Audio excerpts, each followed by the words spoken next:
Welcome back to SIGA's Female Leadership in Sport Web Summit. Ben Jacobs with you. Great to have your company. Just a reminder, yesterday, International Women's Day, full program of keynote speeches and webinars, and they'll all be available on YouTube in due course. Follow us on social media as well. We are SIG Alliance. So there's not two A's. We're SIGA Alliance, but on Twitter, we're SIG Alliance because we're cool and the A's kind of blend into each other.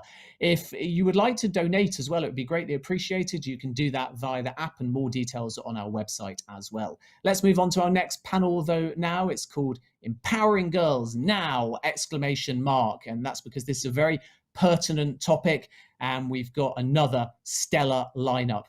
Delighted to be joined by Rennie Hess, the founder of Black Girl Hockey Club. Alongside her, Louise Gear, Head of Development at the English Football Association. Samantha Facey, the Head of Women's Rugby Development at the Hong Kong Rugby Union, joins us as well. And Elisa Padilla is a marketing executive at C Level. So thanks very much to those four for joining us. And your moderator is the CEO of Laureus Sport for Good Global. They do amazing work all around the world. Adam Fraser is with us. Adam, great to have your company. It's over to you. Thanks, Ben. Like you, I was struck by the exclamation mark at the end of the title for this panel, because this is such an urgent question, such an important question. Really happy to have a great group of people to discuss it with. As Ben said, I'm the Chief Executive of Laureus Sport for Good, and gender equality and work with women and girls is absolutely core to the work that we do, supporting programs, funding programs all around the world. So last year that included more than 170,000 girls with access to a safe and inclusive space. That included 55,000 young people specifically learning about girls and women's right to a life free from violence. That included 15,000 girls in traditionally male-dominated communities who knew their rights and felt that economic, political and social roles exist for them for the first time. And all of that and much more is what Sport for Development can bring, and really underlines the power of sport in this space. Really looking forward to getting into this discussion with the people who are spread across more time zones than I can count, and a wide range of geographies. I'll ask them to introduce themselves and just say a little bit about the work that they're doing in this space. And we'll start with Renee, please. Hi, Adam. So excited to be here with SIGA today. My name is Renee Hess. I am the founder of the Black Girl Hockey Club, which is a 501c3 organization that advocates for the involvement of Black women in hockey at all levels. So not just on the ice, but behind the bench, in the stands, and even up in the C-suites. And we were founded in 2018, and we've just been steamrolling hockey ever since. Thank you. Louise, I could go to you next.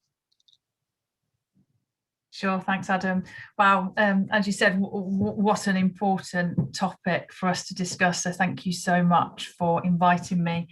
I've spent the whole of my professional life championing and advocating the vital role that sport plays in young people's lives. It empowers, it builds resilience, it creates independence and instills courage. So, and so much more. So why football? I moved to the English Football Association 3.5 years ago to head up women's football development. And football is such a unique and powerful brand with global reach, from football pitches in communities to TV screens worldwide to our dinner tables in our homes when we debate and discuss the success and failings of our teams. So over the next 4 years, the Football Association will inspire positive change for girls and women, contributing to their physical well-being, their mental well-being, but most importantly, help shape their place in wider society. And we firmly believe that with such a powerful and unique brand such as football, we will be able to achieve that in England. Thanks, Louise. Samantha, if I could go to you next. Yeah, hi, Adam. Thanks everyone for having me here. My name is Samantha Fiosi, and I'm the head of women's rugby development at the Hong Kong Rugby Union. So I've come from being a player to now working for the organization, which is a great pathway. My main responsibilities are really to grow the game right from under 5 girls playing all the way up to senior level, making sure there's girls and women's rugby being played at schools, tertiary institutions, and across the clubs. As well as being responsible to make sure we have women in rugby off the pitch in spaces such as coaches, match officiating roles, or leadership roles. So it's really important for me to develop the women's game here and really see the positive outcomes it can have. Thanks, Samantha. And finally, over to Eliza. Yes, hello. So happy to be here. Thank you, Adam. And I'm excited to be part of this conversation. Elisa Padilla, I'm a marketing executive with over 2 decades of experience in the sports and entertainment sector, and think that this is such an important conversation because as you know, we continue to elevate women, I think that it's really, really important that we see the communities that we serve, be reflective of everything that we do in this industry. So excited to be part of this conversation today. Thank you. I think we've got clearly a great panel of people in a conversation where we want to talk about shattering glass ceilings and achieving in sport and through sport. Obviously, we've got some great examples here. Though it may be that some of you might say that that's been a thing that at times has been in spite of sport, or in that some of the challenges that come in sport. Obviously, what I'd love to talk about is where sport plays a role. I think that the question asked on this, the blurb for this panel was, how does sport for development bring empowerment, independence, and courage for girls to break down doors and shatter glass ceilings? And I think it's a great place to start. It's a wide question where sport for development can work in a lot of ways. But Renee, I would go to you first. Where do you see the most powerful effect that sport for development has in changing girls' lives? Well, in the organization that I run, the Black Girl Hockey Club, we recently launched an advocacy campaign. And 3 of our pillars of the campaign are to educate, to employ, and to encourage. And Black Girl Hockey Club has really taken it upon ourselves to work within those 3 tenets, because when we encourage young girls, especially young Black girls, to get involved in sports, it increases, self-esteem. It increases this idea of, building team, building community. And that's what it's all about, building community, making sure that we are uplifting those who are around us, and making space for those who come after us. And, being able to encourage young girls to participate in sports isn't just about being a cheerleader on the sidelines, but it's also about dealing with those tangible barriers that come with playing sports when in terms of intersectional identities. So when we think of the barriers that come for BIPOC youth who specifically in sports like ice hockey that are incredibly expensive to play, that the locations are varied and usually not in neighborhoods of color. And we have to address those facts. We have to address those things before we can move forward. And in terms of employment, we're not just wanting to see women and BIPOC women playing the sports, but we also want to see them in the C-suites. We also want to see them in administration. We want to be able to look up in the stands and see fans that look like me. And so, that's something that I think we have to start with before we can continue to progress in this idea of intersectionality in sports. because that is one of the most important things that we have to, pay attention to, how we are building up a space for girls in sports, how we are making room for them, and not only just inviting them to participate, but also encouraging them to stick around as long as they want to play. And so that's something that we are working on in my organization with our scholarship program. Being able to provide scholarships to girls anywhere in the world who want to play hockey for as long as they want to play hockey. We just gave away 7 scholarships in winter, and one of our scholarship awardees is from Kenya. And can you imagine playing ice hockey in Kenya? What a game changer for this young girl to be able to receive a scholarship from a North American organization to continue on her dream of playing ice hockey in a country not known for ice hockey at all. And so, when we think of how to engage young women in sports, we've got to think intersectional, because my identity is intersectional. Just me being in this space is intersectional, and addressing those needs in sports at all levels is going to be imperative in how we move forward. I couldn't agree more, Renee. I'm fascinated for the sort of next part of this conversation, because we as laureates focus a lot on the grassroots, on the frontline sport for development programming we support. That includes programs using sport to help girls get back into education after teen pregnancy in Kilifi on the east coast of Kenya, through to helping girls in Afghanistan and Cambodia access education through skateboarding, and 200 more examples of that around the world. But this is obviously, as you said, there's a thread that runs from the very elite and top level, C-suite level of sport, on and off the field, pitch, rink, ice, and I'm interested to hear from Louise and Samantha, as organizations that we often think of really as driving things from an elite sport perspective, be it the England football teams, the Hong Kong Sevens, the very kind of the pinnacle of sport. None of those things obviously happen without the grassroots and without the development. So maybe that next question of what actually prevents girls participating in sport is one that I'll start with Louise. What are the barriers? Where do we see that, and what are the goals you hope to achieve through the Football Association's programming in this space? Yeah, it's a great question, and we've taken a real sustainable approach to our strategies in football. And first and foremost, we have our strategy is built on understanding girls' motivations to play. So as sports, we often focus on competition and excellence, but we've also introduced football for fun, fitness and recreational purposes, and then football for learning. And it's about, for us in football, it's about demand and supply. So demand, creating the demand in schools. So making sure over the next 4 years that every girl has equal opportunities to play football in her PE and games lessons in schools.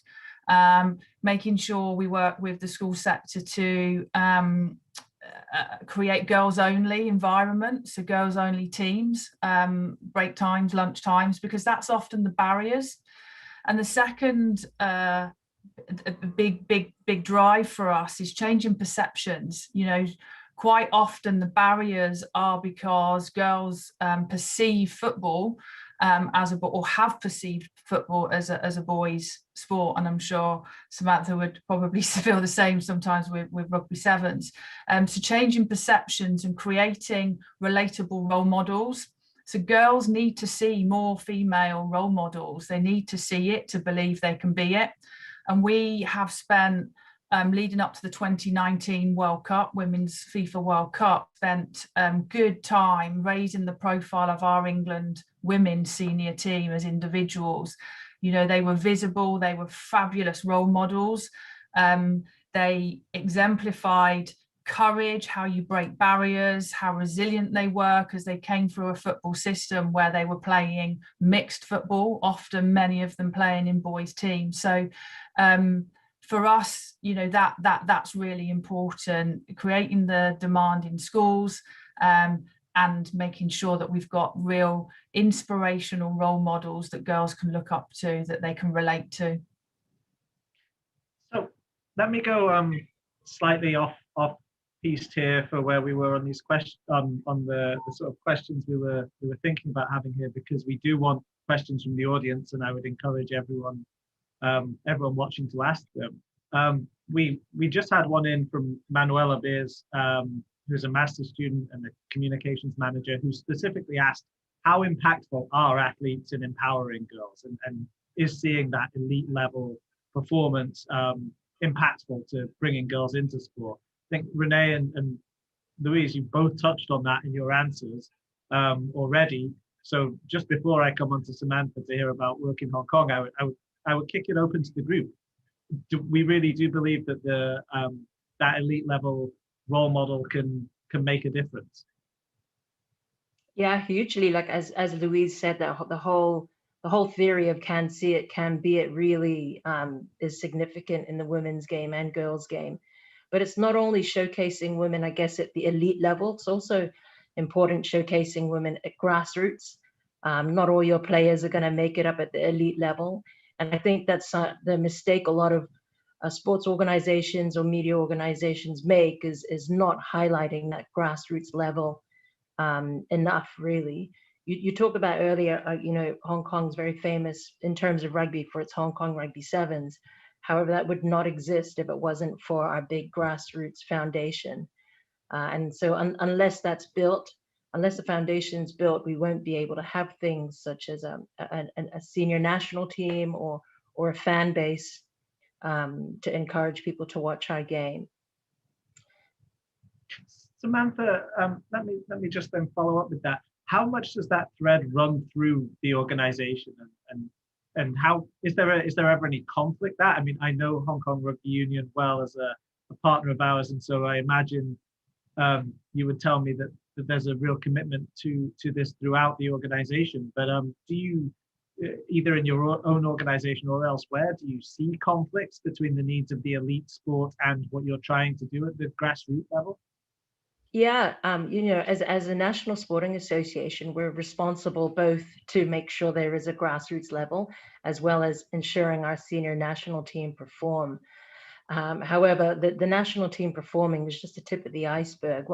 What a lot of people don't see is all the hard graft, a lot of the work that goes into making sure girls playing rugby at schools, making sure there's girls playing rugby across the clubs. And so it's really important for organizations such the Hong Kong Rugby Union and the FA to make sure they have that balance. Yeah, if I just chip in as well there, I think you know, in terms of resource, we have an equal allocation from a resource perspective, and just to follow up on your point, Adam, we divide that resource across in grassroots, across participation, across coach education, across facilities, across, you know, we have to make sure that we don't just get into this habit of distributing programs or promoting programs. If we want sustainable change, we have to make sure that those relatable role models are also female grassroots coaches, female grassroots referees. And as we embark on this journey to ensure girls have the same opportunities as boys to play in curriculum time in schools, we have to do a lot of upskilling of the teaching workforce, because making sure that female PE teachers and games teachers have the skills to teach the sport, so that girls have these other role models to look up to and relate to. Thanks both. So we're talking here about playing sport, but as Renee touched on already, there's also there's what sport teaches you about the workplace, and what sport teaches you about general life. The 170,000 girls that are supported by Laureus programs around the world are not all going to be professional athletes, and they may well not stay in sport for their whole lives, or stay in active sport. And we will talk about girls dropping out of sport in this conversation. But I'm curious, Elisa, if I could come to you. You've worked right across elite sport. What's driven that? What many of the people watching this are working in professional sport. What's the role of the major leagues, of professional sport, of elite sport franchises in both being places that are more inclusive of women at work, and also flying the flag here on advocacy and role models in the way that we're talking about?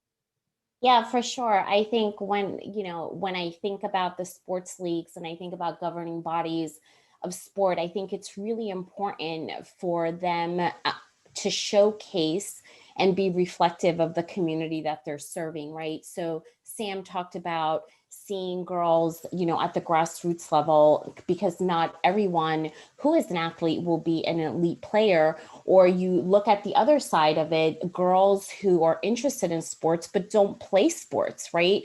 So I think that being inclusive and diverse is really, really key. And when I think about the top 4 sports leagues, the NHL does a great job of promoting their Hockey for All program. So their message there, it's about that the sport is inclusive and is open to everyone, which I think, whether you're an athlete or not, whether you're a little girl or a little boy, if you're interested in hockey, they're promoting that there's a place there for you.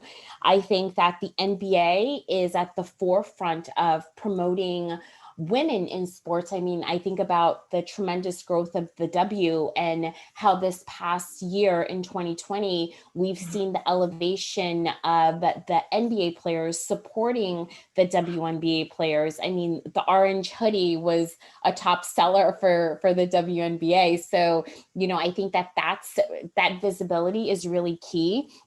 And when I think about, we're seeing a trend in the NFL where you're seeing more women being named assistant coaches, you're seeing more women named referees. So again, if you can see someone doing a job that you believe that you're interested in, and they're a woman, it's really important. And I think that lastly, when I think about what the Miami Marlins did, shattering the glass in Miami by naming, the first female minority GM. I mean, that to me, when you talk about, blazing a trail, and when you think about an organization making a commitment to hiring the best person, and that gender wasn't, the gender didn't matter. I think that that's something that is to be applauded. And, I can tell you that the interest in baseball and the women in baseball is is something that's being talked about, because now you have your first female general manager. So I think across the board, whether you're inside in the front office or whether you're on the field, it's just really, really key to continue to elevate and celebrate those wins. And I'm hoping that we get to a point where we're not going, that having a woman named GM in a professional sports league isn't going to be such a big deal. But for now, it is a big deal. And we just have to hope that others will follow with what was done in Miami. Sadly, one of the themes across the board, whether we're talking about targeted sport for development intervention, or we're talking about general participation, or talking about interest in sport, is where we see girls dropping out of sport at kind of different points as they progress at different ages. We actually had another question from the audience. Becca Brown, who is the senior manager of business operations and external affairs with the Dallas Mavericks, asked this: what recommendations do the panel have to combat young girls dropping out of sport? And I would just urge us to also, in that, as I know you all would, but to think about Renee's point on intersectionality and everything that means. Samantha, I know Hong Kong Rugby Union does a great deal of work in deaf rugby, for example. So what are those barriers on what are those recommendations for keeping young girls in the game, whatever background they come from, whatever location, geography, etc.? Yeah, I think it's common knowledge actually that a lot of young girls, particularly adolescents, drop out of sports. The good thing is there's been a lot of research and we now understand a lot of factors and reasons why. It's also, the complication is it's very different culturally and which country you're from. So particularly in Asia, a lot of our girls drop out of rugby because it's rough, or they tend to focus more on study, and the sport just gets a bit too competitive for them. So it's, as you said earlier, it can be quite powerful if sporting organizations know how to use sport for development as a tool to keep girls in sports, and to sell the fact that playing the sport is just a little bit of what they get. It's the lifelong skills, the meeting friends, and the confidence. That's how we have to sell these sports to, I guess, retain players into the game. Yeah, I'd agree. And the example I'd give to bring it to life, I spoke about football for fun and fitness and to find friends, football for competition and excellence, and football for learning in schools. And I think the product that you create or the program has to do just that. And once it starts to be something else, so the example I'll give, in England, we have a fun football program for 5 to 11-year-olds, which is called Wildcats. And it is simply about playing football, having fun and finding friends. And in the first year, we realized quickly that it was generating an interest in competitive football for some girls. And we were really hard, and we put a hard stop on creating or morphing it into a competitive football program. So we kept the principles that this is Wildcats. It's about fun and friendship. If you want to break off and set up an under-7s team that's competitive, then fine, let's do that, and let's put that in the football for competition pathway and let girls carry on playing for fun. And it runs all the way through to young girls, young adults, teenage as well, because as you rightly say, they have academic pressures. And they may be in the football for competition pathway and training regularly and playing in a league, but they're just not able to cope with that commitment. So what we have now is a social football offer for girls that want to drop into that fun football offer just for 2 years while they're studying, and then they can go back into the competition pathway when the time's right for them. So we really believe at the English FA that's the right approach to sustaining participation, is making sure that we have the right products that fit the motivations to play. I also think that we have to address some of the financial gatekeeping that comes with elite sports. I come from a hockey background, and so I know how expensive that sport can be. And you mentioned, Elisa, the Hockey is for Everyone program that the NHL has, and that runs, you can participate in that for a year or two, and then, you whet your appetite and you have to move on.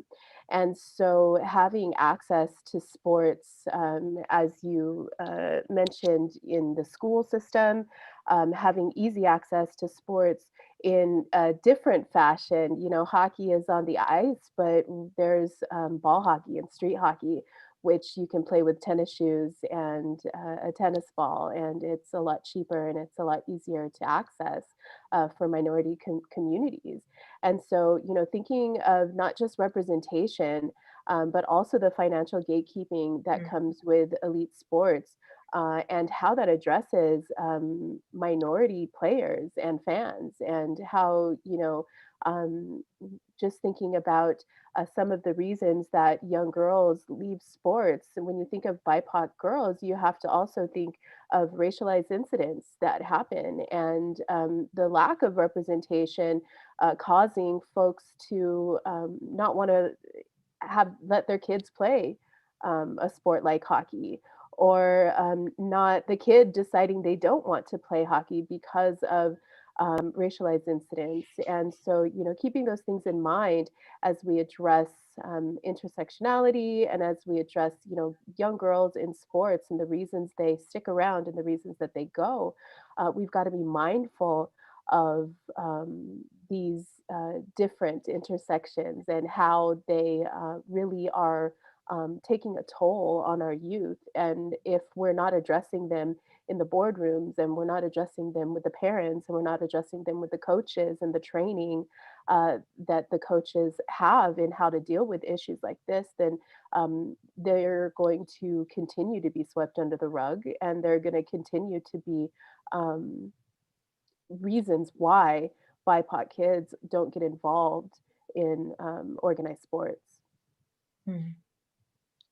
Renee, sorry, go ahead, Elisa. Yeah, I also think just looking at it from the non-playing perspective, when I think about, you know, young girls, just, you know, they're playing a sport competitively, they decide they don't want to play anymore.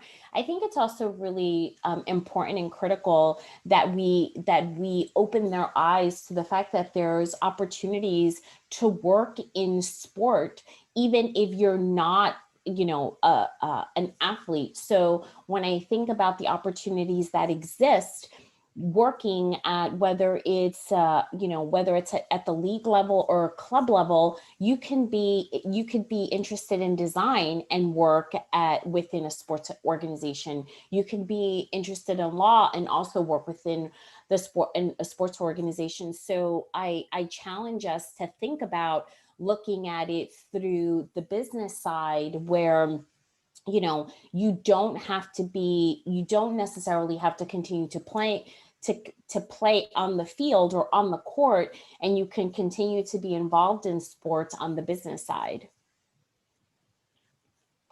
Let me ask, we've got kind of representation here from hockey, from football, from rugby. Elisa, across the Marlins, the Nets, the Islanders, the different places you've worked, I could have just ticked off all of those sports with you as well.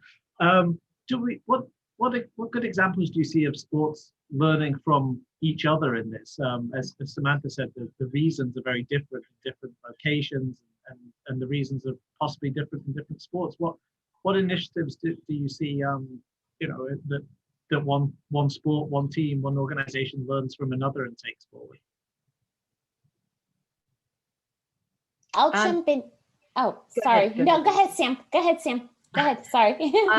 Well, like, as I said, you know, I guess some of us, sometimes we tend to be in our own bubble, within our own country, within our own culture. And so we don't actually perhaps see potential barriers that could be obvious, but not obvious to us. So as Renee highlighted, you know, financial issues could be a major barrier to girls participating in rugby in Hong Kong. And that's perhaps something we've perhaps not identified yet. And so I think it's great to hear these different opinions. And that's why it's great to talk to different women across the globe, you know, about the issues they're facing within their sport and their country. Because at the end of the day, there might be so many things that we're not ticking off ourselves.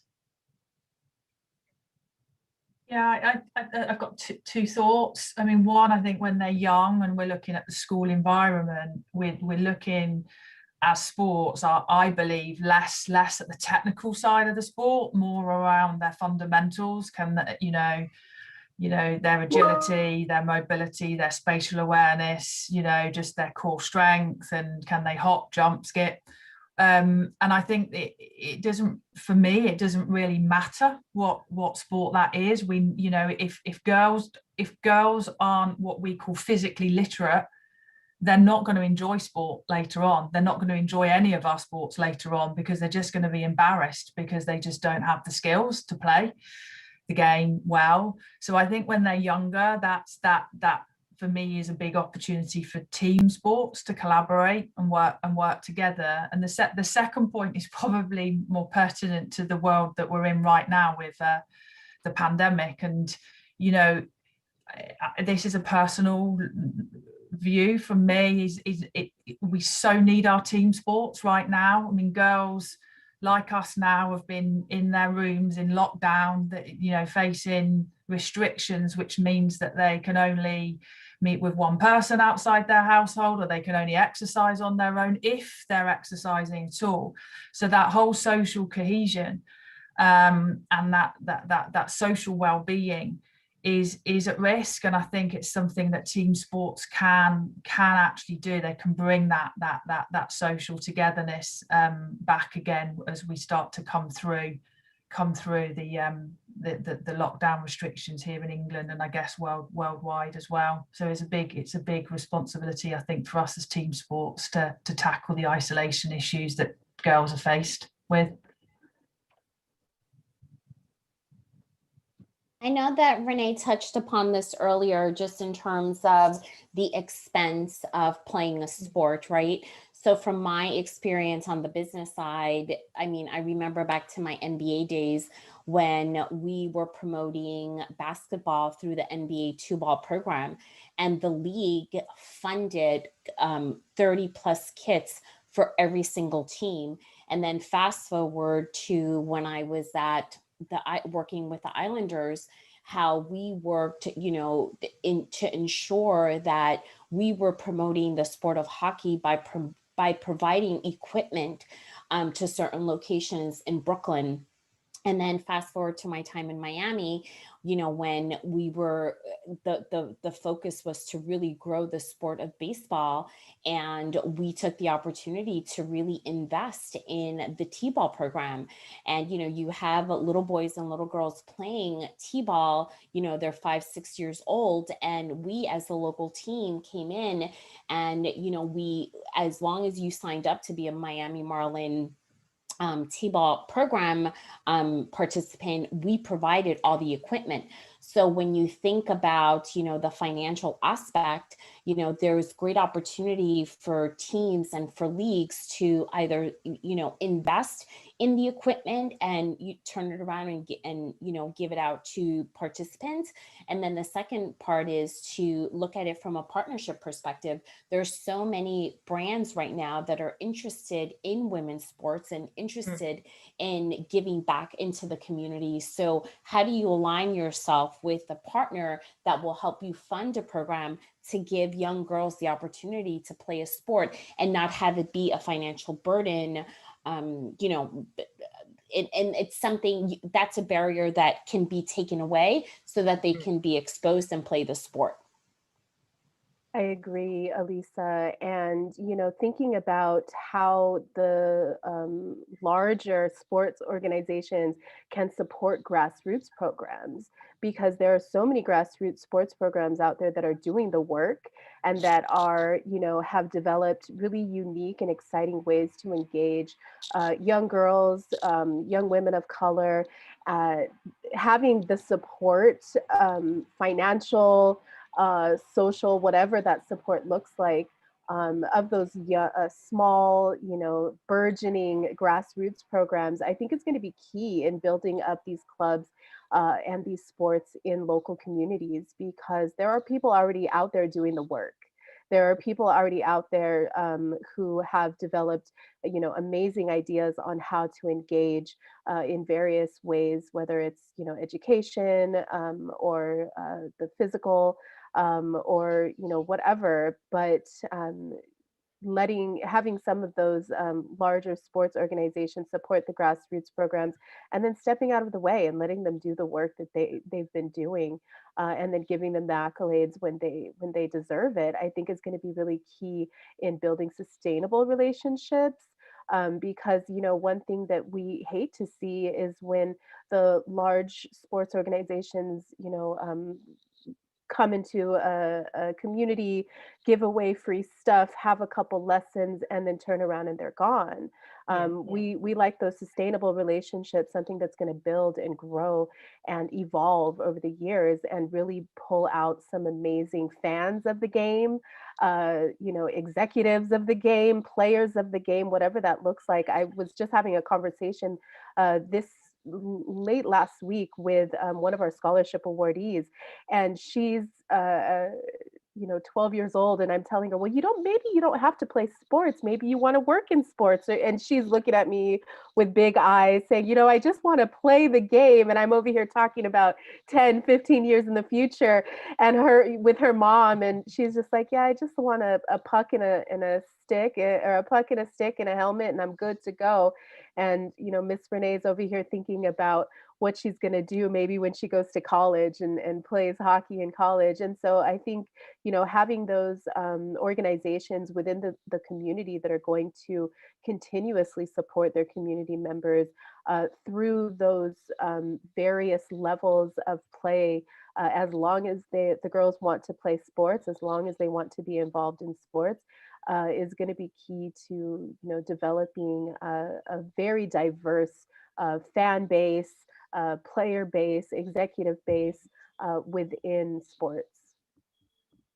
I knew this would happen. You've all said things now which have given around 4 different tracks that I'd love to run off on the conversation now. So let me do a kind of 30-second summary, because we won't have time for them. I think, Renee, that talk is of just having fun, and Louise touched on it as well, is absolutely critical. And we've done a lot of work with the likes of Nike on early positive experiences and it just being fun so girls come back. I'd love to have more time to dive into some of what Louise was saying about physical literacy and add social emotional learning on the top of that. We've just done a research report with the Allstate Foundation on the improved social emotional learning we see from sports-based programs versus non-sports-based youth development programs.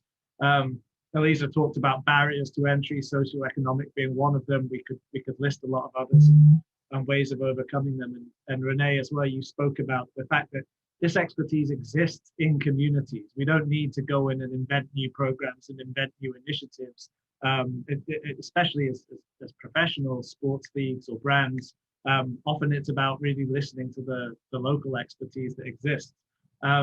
We could run off in a lot of different directions there, but we only have 4.5 minutes, and I want to ideally get in at least one more question from the audience.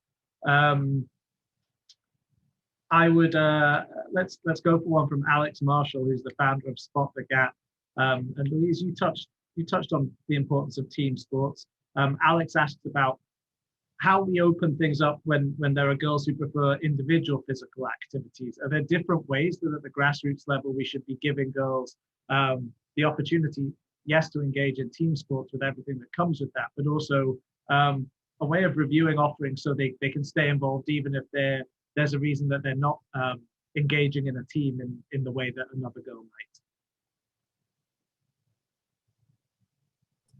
Yeah, I couldn't agree more. I mean, I think what we have to ensure is in place for girls, that they've got choice, that they have a choice, and they're not pushed into one sport through one route. And one thing I think the last 10 months has shown us is that people can get up and run and do things, take part in physical exercise on their own. And there's a whole plethora of exciting, innovative sports that are coming through that will ignite that spark in girls. And I think the reason we talk so passionately about team sports is the skills, the life skills that you will learn when you are in a team working with others, collaboration, higher order communication. But hey, let's be honest, you need resilience and be able to bounce back from disappointment in whatever sport a girl chooses to take part in, whether that's an individual or a team sport. So I couldn't agree more. It's just making sure that we find space for all of those choices for girls, and not shy away from the fact that they should have choice. And that, just to sum up from a football perspective, is where we are with women and girls football. As the English FA, we fundamentally believe that girls should have the same chances as boys to play, and they should have those choices. And I think in the past they haven't. So, but I couldn't agree more with I think it was Alex, you said that posed the question that individual sports are an important part of girls' choices as well. We have 2 minutes left. We've got great questions from the audience we're not going to be able to get to, and I'm really sorry about that. I would maybe ask each of you, if it's possible, to sum up in 20 to 30 seconds so we get it done. But one thing that really gives you hope about what you're seeing change in this space. I would just say, we just came off of Black History Month, and we just are in the middle of Women's History Month. And what gives me hope, especially in the sport of hockey, is seeing the business side embrace the in equity and inclusion, and visibly take the time to mention and give accolades to people of color who have come through the game and made a difference, and women who have come through the game and are making a difference right now. And so that gives me hope for the little girls that we give scholarships to, that they're going to grow up in a sport that recognizes them and appreciates them and wants to see them succeed. There's my hope. So I guess my hope really is, I've just noticed over the past couple of years particularly, there's been a lot of momentum, and there's almost like this big wave of women's sports and women's sports empowerment and things. And so I think it's great to be able to jump on that. I was saying to someone earlier today, I've never seen so much content on International Women's Day released. There was about hundreds of webinars I could have joined yesterday, and that wasn't the case 2, 3, 4 years ago. So that's my hope right there. My hope is that we continue to have the conversation, and that we continue to have content generation and just keep talking about it so that we can make a true difference. My hope relates to life and wider society, but on an individual level for girls. If we can use our sports to create confident, independent and women for the future, then I think we've all succeeded in what we've embarked and our journey to do. Thank you all. I'm so sad that we're out of time. Thank you to the audience. Thank you to SIGA and to the event partners, and really grateful for all of your time and insights. We will go back to the studio. Hello, my name is Sarah Soleiman-Ley. I work at FIFA in the governance department for the member associations of FIFA. I'm a SIGA mentor within the SIGA Global Women Mentorship Program. And today I'm with my mentee, Taryn. Hi everyone, I'm Taryn Horner, a mentee on the program and also the sport engagement lead at Newham College of Further Education in London. We welcome you to the Web Summit on Female Sport Leadership, and we hope that you enjoy the week with us. Great. So, Taryn, what do you think should sport organizations do to empower girls in sport? Thanks, Sarah. This is such an important topic of discussion, and I think that it's highly important that all sports organizations and foundations are inclusive towards women and girls, and specifically towards the youth, because that's where we can have the most developmental impact. So it's highly important that sports all speak with us and use the hashtag SIGAWomen, like, share, and follow. Hi, I'm Doris Colon, CEO of the U.S. Center for Safe Sport. I am so very excited to participate in SIGA's Summit on Female Leadership in Sport, especially this March during Women's History Month. SIGA has brought together an incredible group of professional athletes, advocates, and those who support sport together to really talk about some of the tough issues that each of us encounter. So I hope you will join us March 8th through 10th. I'll see you there. Hello, my name is Marily Flores. I'm Women's Tournaments Manager at FIFA, and I am a mentor on the SIGA Women Global Mentorship Program. Welcome to the SIGA Web Summit on Female Mentorship in Sports.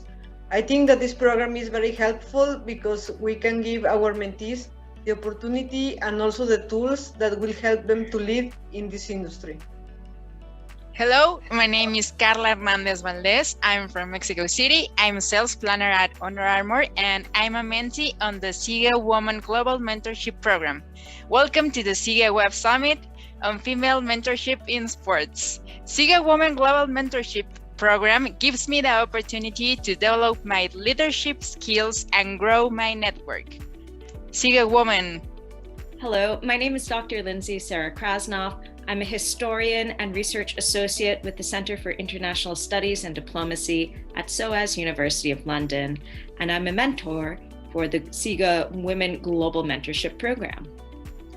Hi, my name is Bethany Hushin, and I am a community manager at iSport Connect and also a part-time PhD student with the Institute of Sport Business at Loughborough University in London. And I am a mentee on the SIGA Women Global Mentorship Program.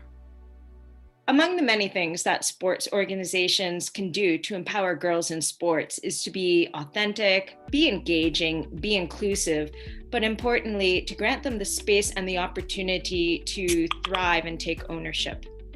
Mentorship programs like this one are really important, especially as a good way for people to learn off each other from different experiences, different knowledge, different backgrounds, and also to give a bit of an insight in terms of how people have faced challenges within working in sport and how we can face them, not just individually, but together.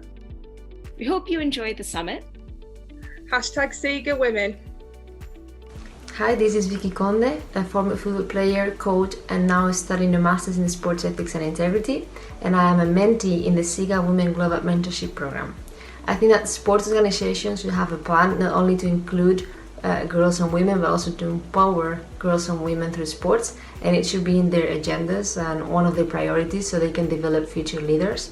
I also think that in order to achieve this, we also need more women in the decision-making roles so we can create more diverse teams. And personally, learning from other women, not only in the context of sports, but also outside of sports, has been an enriching experience. And having female representation in sports organizations is an important step for younger girls and women to believe that they can be a part of the future.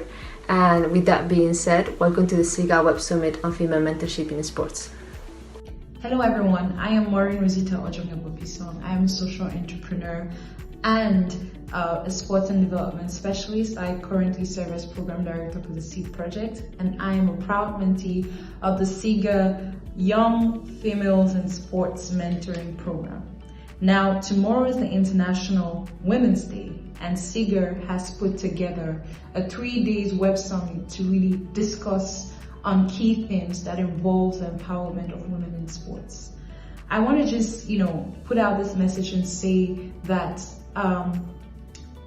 getting more women involved in the sports industry or young girls involved in sports cannot be done without the male counterparts, cannot be done without male mentors. I am an example of how much male counterparts and male mentors can really encourage a young woman to embrace her full potential and to encourage her to embrace opportunities around her environment. I would not be in the position I am today if I didn't have male mentors who encourage me, who push me forward, and who really believe in me. So I believe that this web summit is an opportunity that SIGA is creating to bring stakeholders, from around the world to really discuss about the future of sports and also how to encourage and empower more young girls and women to get involved in sport programs. And I encourage each and every one of you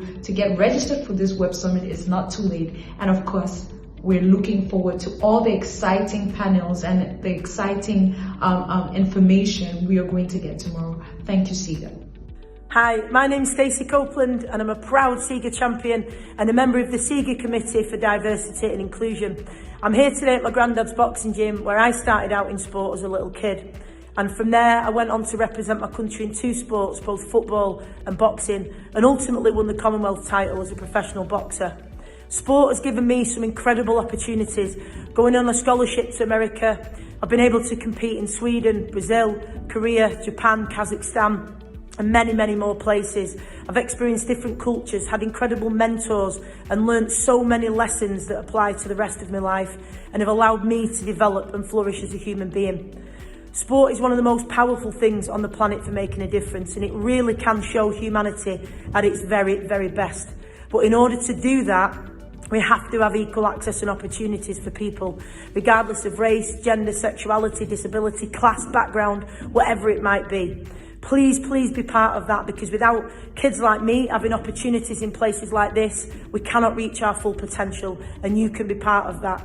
And you can be part of that by attending the SIGA Women in Leadership Conference from the 8th to the 10th of March. Please be there, please be part of this incredible movement.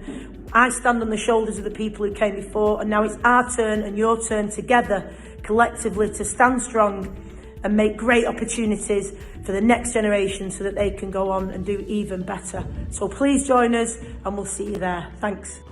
Hello, good evening from Doha in Qatar. My name's Karen Webb-Moss, and I'm currently Senior Advisor to the leadership of the Supreme Committee for Delivery and Legacy and the Football World Cup here in Qatar in 2022. I am a proud mentor of the SIGA Women Global Mentorship Program, and a very, very warm welcome to the SIGA Summit on Female Mentorship in Sport. Despite the increase in women's competition, number of women's sports getting onto programs such as the Olympic program, higher engaged audiences, and even female domination in some sports, despite the number of women working in sport at a senior level, despite the few, yes, unfortunately just a few women that actually run governing bodies or organising committees, despite the efforts of many organisations, primarily organisations such as SIGA, women still face significant obstacles in the world of sport. So let's have a look at some of these obstacles that we face. Trying to sum them up is not easy, but I think it comes down to one, the heritage, traditions of how sport is run, the governance of sport, the longevity of some of the presidents and the leadership. And unfortunately, these have been men for many years, many in terms after terms of leadership. And the other issue is really culture. And I think that's prime, whether that's culture within the organisations that govern sport. It's all of grassroots clubs to sports on and off the field of play. The culture of an organisation and the traditions that run it lead us to obstacles, barriers and issues such as equal access to roles, lack of female opportunities for females with roles, workplace flexibility issues, lack of equal pay, inequality when it comes to media or sponsors, when it comes to TV rights for some of women's sports.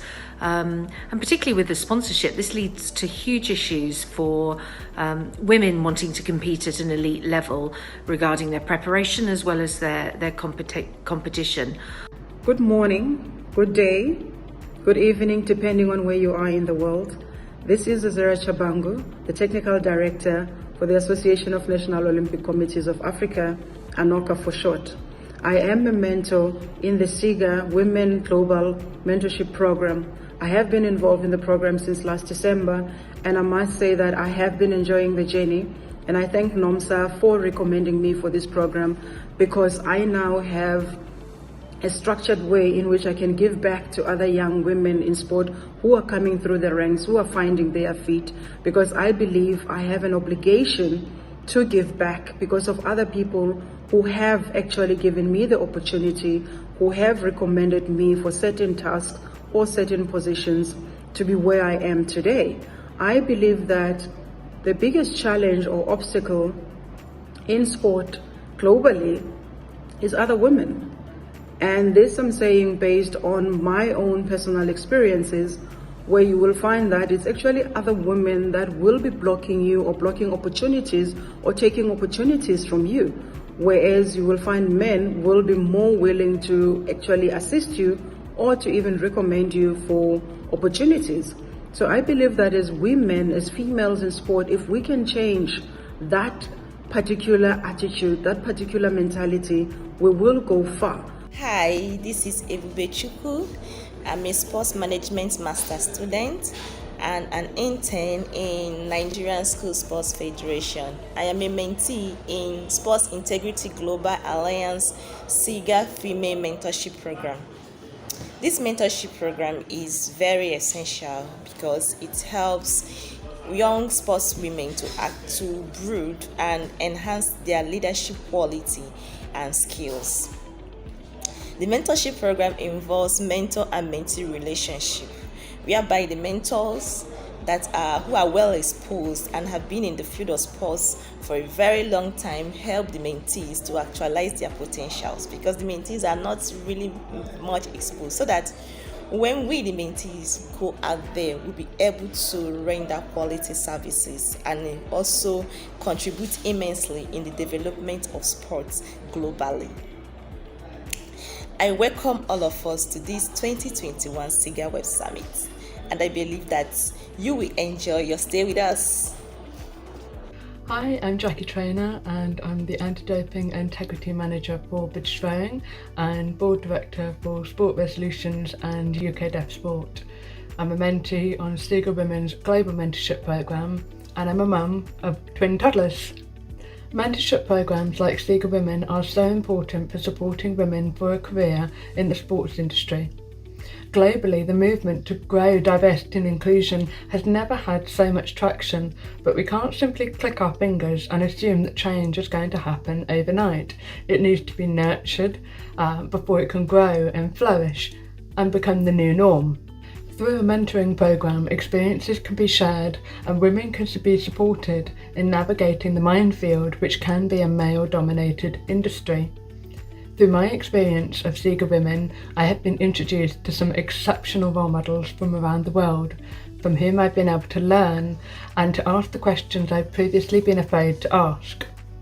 A mentoring programme is an opportunity to reflect on yourself, to apply the guidance offered by your mentor, and to grow in confidence to become leaders, and in turn become a mentor for the next generation of female leaders in sport. If you're a sports organisation, I encourage you to consider a mentoring programme. Champion your female colleagues and provide them with a platform to feel supported and valued. Hi, I'm Jane Bond and I'm the Head of Brand, PR and Communications at the Hong Kong Rugby Union and also a mentee of the SIGA Women Global Mentorship Programme. So welcome to the SIGA Web Summit on Female Mentorship in Sports. In terms of mentorship, to me, being part of a program like SIGA has been super empowering and super beneficial. I've been amazed by the sort of caliber of mentors that have been available to chat to, some women really at the top of their sporting careers. We've chatted about stories, about how they've developed their careers and really quite amazed to hear of the challenges that they've been through and how they've overcome things, something that I imagine myself getting through at some point too. So learning those kind of new skills and how to approach things has been really, really beneficial for me. Loved it so far and would really recommend anyone starting out in their career or looking to develop their career further to find something similar or get involved in SIGA because it really is very beneficial. So thank you very much for all who have organised this. Hi, my name is Inês and I'm the founder of Sports Embassy, a Portuguese social company that promotes career transition for professional athletes. And I would like to welcome you to the SIGA Web Summit on Female Mentorship in Sports.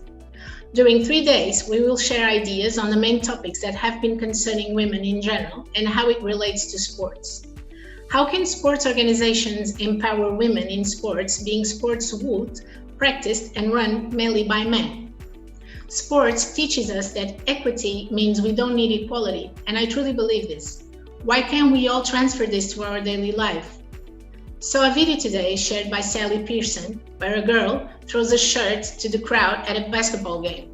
If you haven't seen it, you should. Because, and as Sally says, throw like a girl, don't mind if I do. See you all on March the 8th. Hashtag SIGA Women.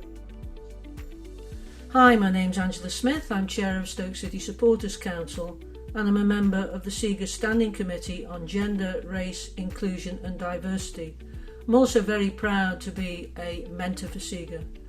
Programmes like SIGA Women empower girls and they help them to gain the confidence to determine their own story, and it also ensures that all girls get the opportunity to achieve their dreams while showing there's no limit on what they can achieve. My name is Alexandra Pinto Coelho. I'm 43 years old and I'm a sports law lawyer. My inspiration that led me to become a sports law attorney was my love for sport in general, and in particular with football. I've always been involved in sport, whether as a player, spectator or volunteer, and it just made sense to aim to combine that with the day job. I'm from a small town in north of Portugal where there is a club with one of the largest associative masses. We breed football. Given my training law, I decided to combine sport with law, which led me to study sports law. After taking the college, I started writing sports law in a local sports newspaper and growing up as a sports law lawyer. I am immensely proud to win in a world especially dominated by men, which makes me even more powerful. A piece of advice I give to all women, especially those in the world of sport: never give up being what you want to be. There is still prejudice against women in the world of sport, but social mentalities are changing, and we women are the cause of this. Don't be put off by the male-dominated environment. Make your voice heard. Hello everyone, my name is Ana Marques and I am currently the Vice President of the Portuguese Sports Law Association. I was born in a sports family, and since I was young, the sport lived in me. When I decided to take a law degree, I quickly realized that I can choose. So I fought to win my place in this industry. It was not an easy journey, I have to say, but it worth it in every way. Being a woman in sport is a daily challenge, but sport helped me to discover the world and helped me to understand the importance of looking outside of the box and see opportunities when the most people see risks. And being a woman in sports is about taking risks. A risk to make the difference, the risk to break prejudice, and the risk to make history. Hello, my name is Natasha Soares and I'm a Portuguese sports lawyer. In sports, gender equality is still a vision waiting to be fulfilled, and will only be possible when we will start seeing women in leadership roles across sports federations, professional leagues and football clubs. For women to reach these roles, there are two essential actions that should be practiced now and always. Firstly, we should not be indifferent towards situations that promote gender inequality. There should be a critical attitude and a zero-tolerance policy regarding inequality. Secondly, women in their various roles in society should continue to do exactly what we do every day, and that is giving our best. Moreover, I consider that it is important to keep in mind that where there is great power, there is great responsibility. The larger the role in question, our personal qualities should be even larger and should exceed our role's obligations.